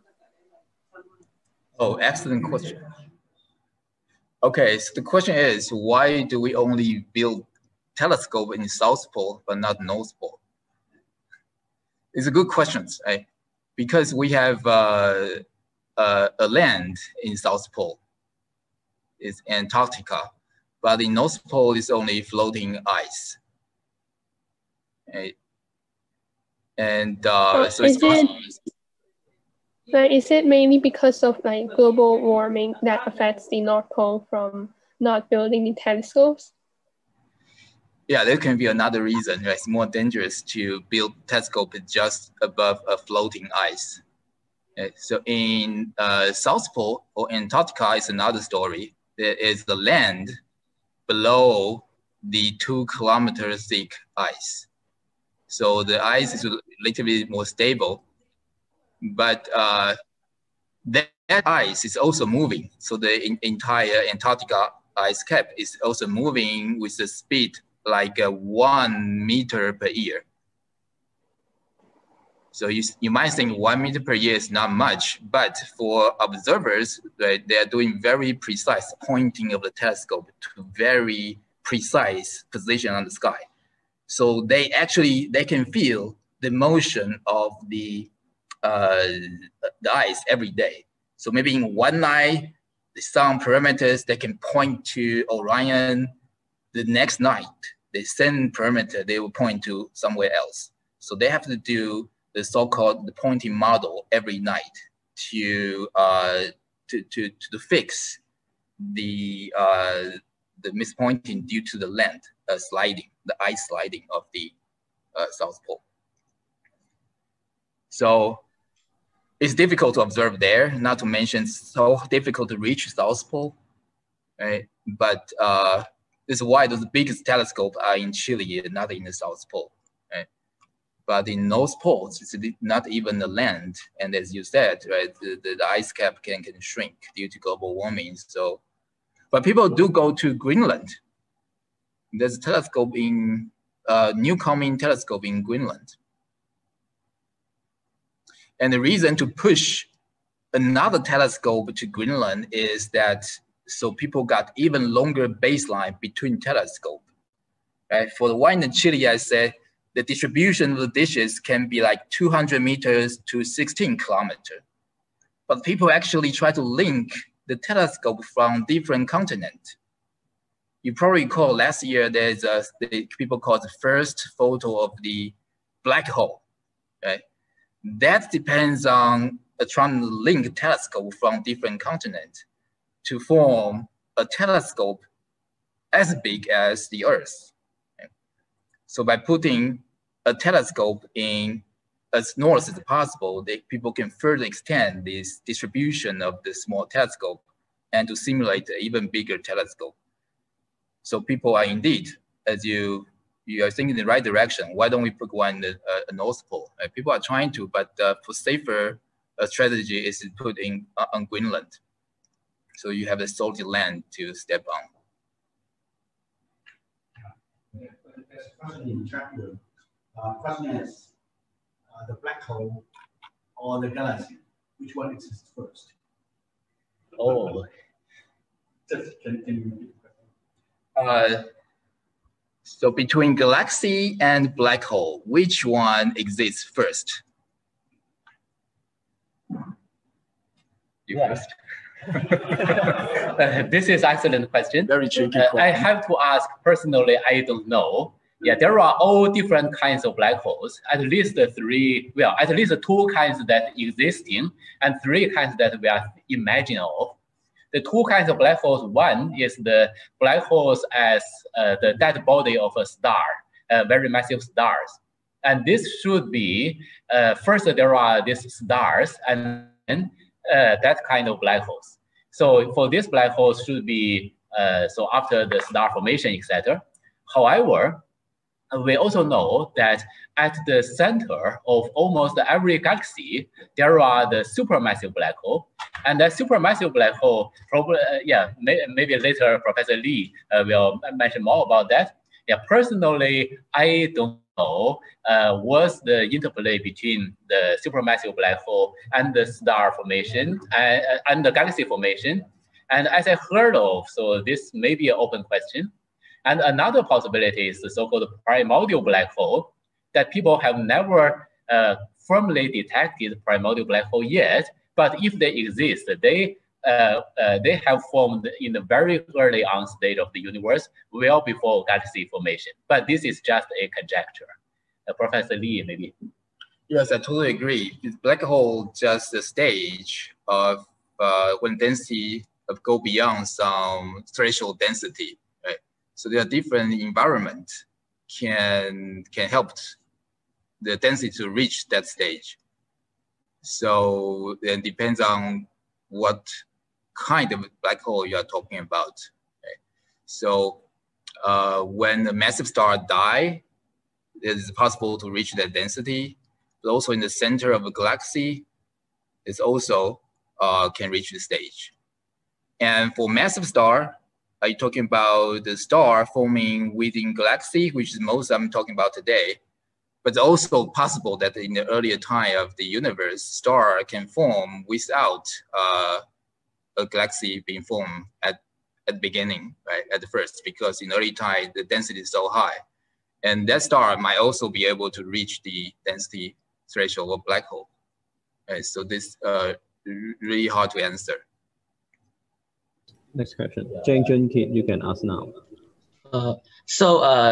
Dr. Lee, you told that the turbulence in the cloud will make the formation of baby star difficult, but the turbulence in the Ophiuchus, is that the right pronunciation, or do you get my meaning? The Ophiuchus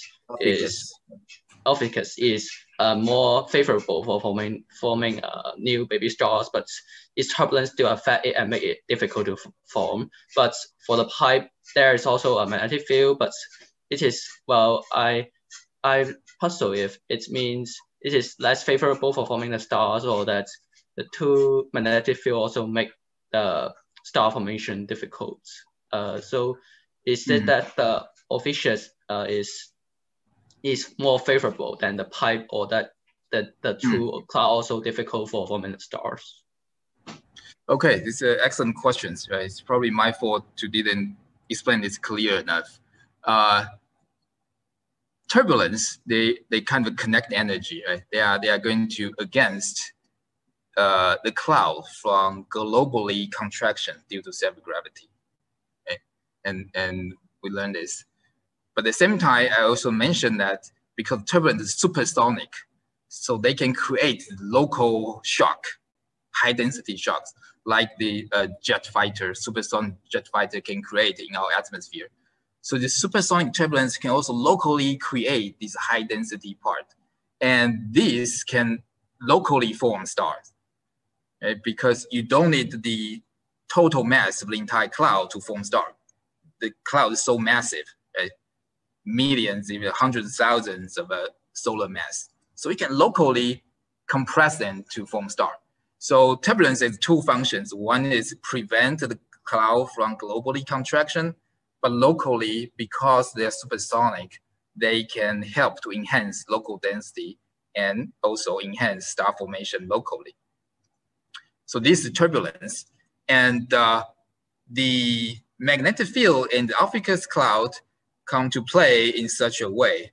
The cloud, the magnetic field orientation will channel the turbulence. And so the turbulence motion will not be isotropic anymore. They tend to be guided by magnetic field. So they tend to move in one direction. Okay, just like the solar wind guided into the northern pole by Earth's field, the cloud field can guide the turbulence motion. Okay. And when the field is along the cloud axis, okay, the collection of mass due to the turbulence motion is more efficient.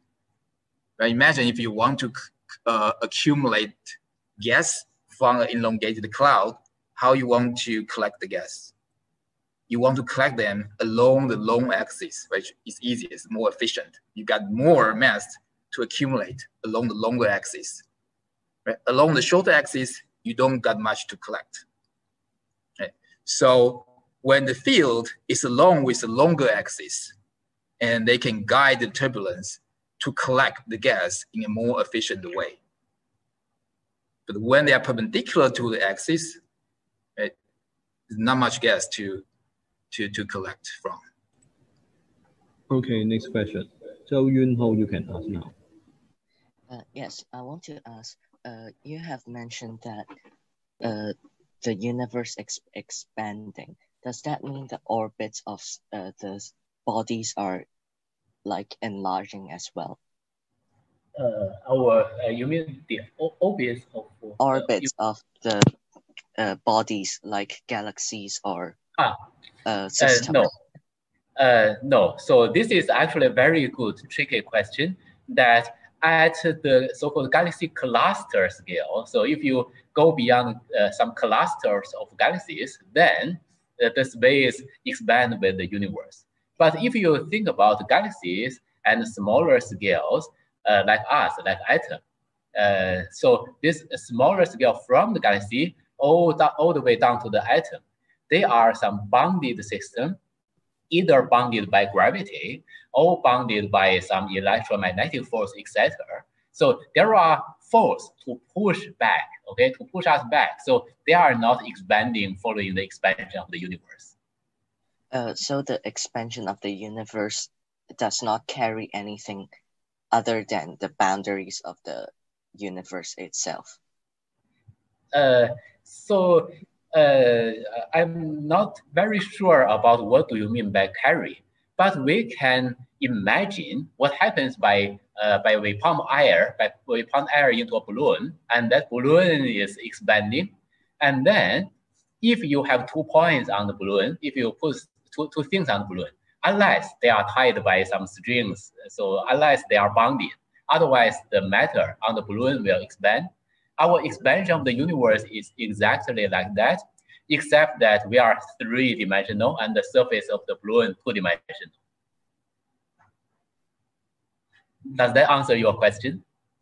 But if you pump air into a balloon, that means yes, the matter of the balloon itself will space out, like the distance between the matters will increase.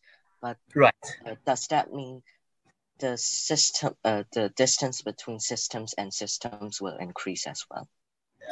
So by purpose, I was saying that unless you tie 2 objects together, which are on the surface of the balloon, I mean, physically you put 2 objects together, which are tied by a string, okay, onto the balloon, then they will slide, okay? They will slide on the balloon, will not expand together with the balloon, okay? That is similar to the bonded system, like my hand and also this mouse, okay? They are tied, and imagine I put them onto the surface of the balloon. They are not going to expand together with the balloon because of the tie here. And here by the tie, I mean bounded by some force, like gravitational force or electromagnetic force. Yeah, in that case, that system is not going to expand together. Indeed, they feel a force because of the expansion of the universe exerted on them. And sometimes the astronomers call it Hubble flow, flowing with the expansion, at the same time is tied by gravity. Thank you. Hello, so I have a question. I want to ask, is time the 4th dimension? Excellent question. Yes or no, that depends on what do you the 4th dimension, okay? Our 3 dimensions, so they are our everyday experience, and time. So why? First of all, why we tie our 3 dimensions together to 3 dimensions? Yeah, what do I mean is why? For example, up, down, and also front, back. Okay, why these 2 dimensions? Why these 2 dimensions are we consider them very close together? This is because of symmetry, okay? These 2 dimensions are fundamentally, they are the same. They are related by rotation, okay? This is why we talk about space dimension. The 3 dimensions we talk all together. And time is actually also related to space with a symmetry. And that symmetry was known as special relativity, discovered by Einstein 100 years ago. That if we talk about a moving observer compared to an observer not moving, actually the space and time between an observer moving and not moving is very similar to the 3 space dimensions, that time of one observer can project into space of another observer. And that is the so-called time dilatation and space contraction, a whole lot of things following special relativity. And because of that, although our experience of time is so different from space, we sometimes put time together with space to 3 plus 1 dimension of space-time, put space and time together to be space-time. Because in special relativity, space and time are unified. Thank you for your question. Thank you. Okay, Chong Yi Lam, you may ask.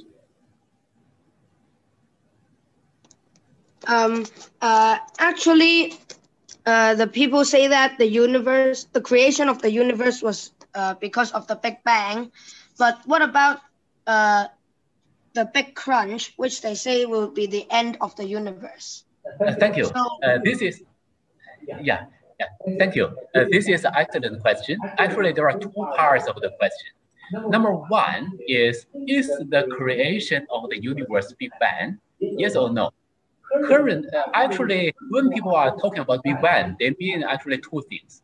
The one thing is when after the so-called inflation, our universe become hot again, and that is usually known as the hot Big Bang. And when scientists talk about Big Bang, usually they talk about that hot Big Bang, that after inflation, our universe become hot again. This is because the absolute beginning of our universe, so far, we have no trace of how to study it in cosmology. So it's not so far a thing that we can study. All right. So this is about the Big Bang and about the Big Crunch. This is a conjecture. So so far, we don't know if Big Crunch will happen or not. The Big Crunch is a stage, is a hypothesis that if everything will go back together and to crunch within one extremely infinitely high density. And so far, there is no trace of Big Crunch. 30 years ago, it was a very popular theory, but now it is not so popular because of the discovery of dark energy. Dark energy, the discovery tells us that our current universe is not only expanding, but accelerated expansion. That means the expansion is not likely to decelerate and crunch again. So if our dark energy is indeed the dominant energy source of the future, there will not be Big Crunch, but rather it will be a very lonely state that there are a handful of galaxies within observable universe and accelerated expansion. Okay, Chungka Kit, you can ask now. Yes, I want to ask, if the universe is expanding, so can it stop the collision of Milky Way and Andromeda? Excellent question. Yeah, so first of all, it is between the universe and the galaxies, all right? And in the universe side, the Andromeda galaxy is within our local group that I mentioned when talking about another question. That so us and the Andromeda galaxy, so our distance is not really expanding, and so there are peculiar motion that the galaxies are moving themselves and also attracted by gravity themselves. So the expansion of the universe will not prevent the collision. Professor Lee, do you have anything to add? Yes, right. Just like those simulations we showed, right? Under the existence of dark energy, still those cosmic web can form, right? Those are the local winning range of gravity, right? Even with the existence of dark energy. So it's an energy, right? The energy has a limit. If you build a rocket can leave the gravitational grab from the Earth, doesn't mean that rocket can take off from any other planet. It has a limit. Sometimes gravitational force wins, especially locally.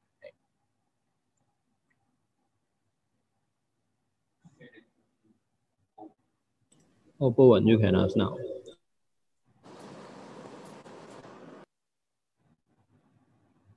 Bowen, you can try again. Yeah, okay. Okay, I have two questions. What's the nearest known black hole in our galaxy? And if we do know the black hole, why can't we transport waste into that black hole so our planet won't have to deal with global warming and like negative stuff anymore? First, the question, I'm trying to answer, but actually I'm not the person to answer since I, so my main field of study, the whole universe.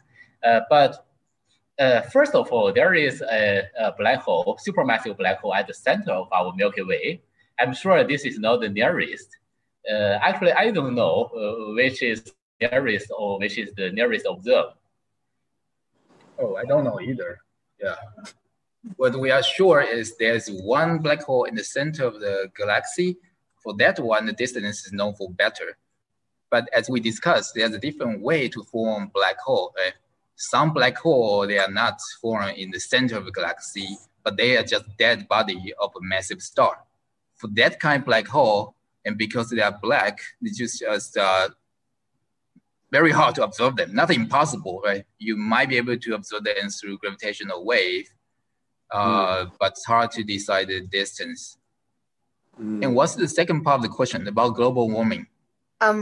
If we know that black hole exists, why can't we transport waste into it so our planet won't have to deal with global warming and negative stuff anymore? Oh, waste? Yeah, well, waste. It might take more energy to ship them to a black hole. Yeah. Let me give an example. Even though we don't know the nearest black hole, but we do know the nearest star. Well, nearest star is the sun, right? The second nearest star is actually 4 light years away. So if you want to transfer our waste to this star, you need to move in the light speed for 4 years, right? So it's you probably just dump them to Jupiter, maybe. It'd be easier. Okay. Let me add a little bit that this is a very interesting question in 2 senses. The one is in technology. So if we really calculate the cost, for sure it's very difficult. It doesn't emit more heat when we launch the rocket, right? But if we just think about it as a question in principle, it's a very interesting question. That for some of the black holes, actually, if you throw garbage into the black hole, so you get energy, and then you solve 2 of the problems. One is garbage collection, and another is you get energy. So in principle, this is a very interesting problem. Okay, thank you. Hero, you can ask now. Okay, so I have a very so like I've heard of a black hole solar systems. Like the star in the center of the system is actually a black hole, but there are planets around it. And I heard that some of these planets might actually harbor life. So, are there any neutron star systems? If so, can they also harbor life? If black holes can already do so, why not neutron stars? First of all, I don't know. In principle, it's possible. I didn't know if there is any observation of a neutron star solar system. But very interestingly, recently, there is a news about the discovery of a white dwarf system with a planet. Yeah, so if white dwarf can do it, sun can do it. So every reason point to the neutron star likely can do it, but I don't know examples. But actually, there are neutron star binaries. One neutron star rotating around another neutron star.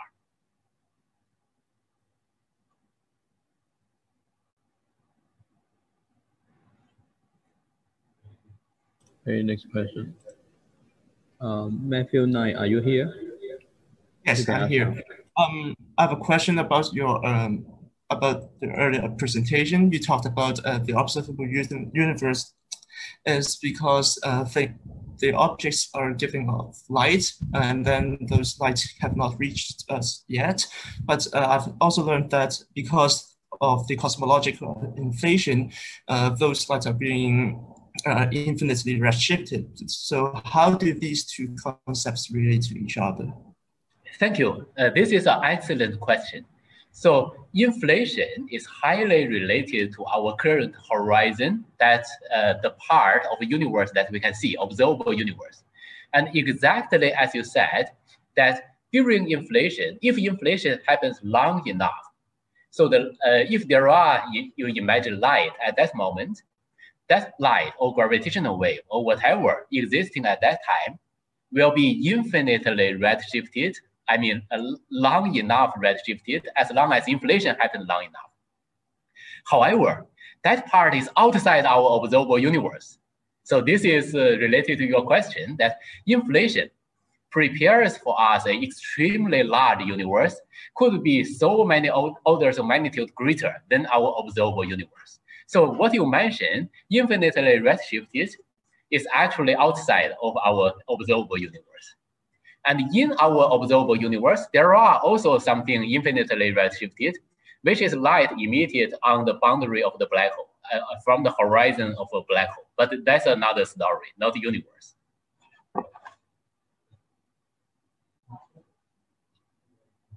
Let's see one more question. Wang Si-Jit, are you here? I'm here. You may ask now.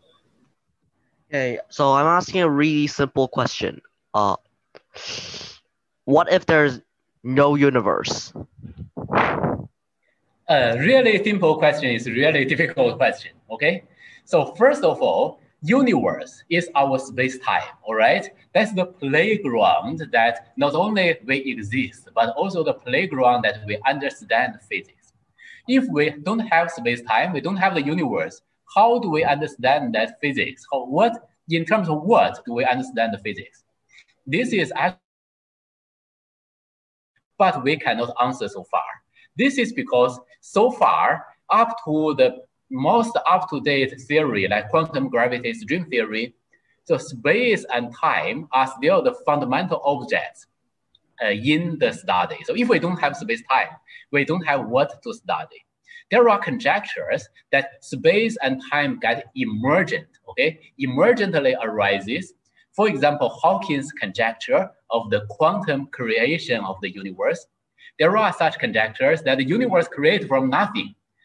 But so far, on the one hand, there is no firm evidence about that conjecture. On the other hand, there are so many problems about that so far we are not sure. Right. Okay.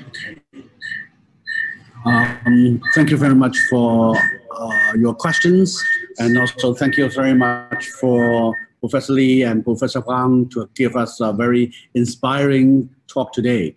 All the participants, please notice that we will upload all the slides to the Hong Kong AG website after we have sought the permission from the two speakers. So you may visit our website to see whether we can get the permission from the speakers to upload all the slides, right? Okay, thank you very much and have a nice weekend. Bye-bye.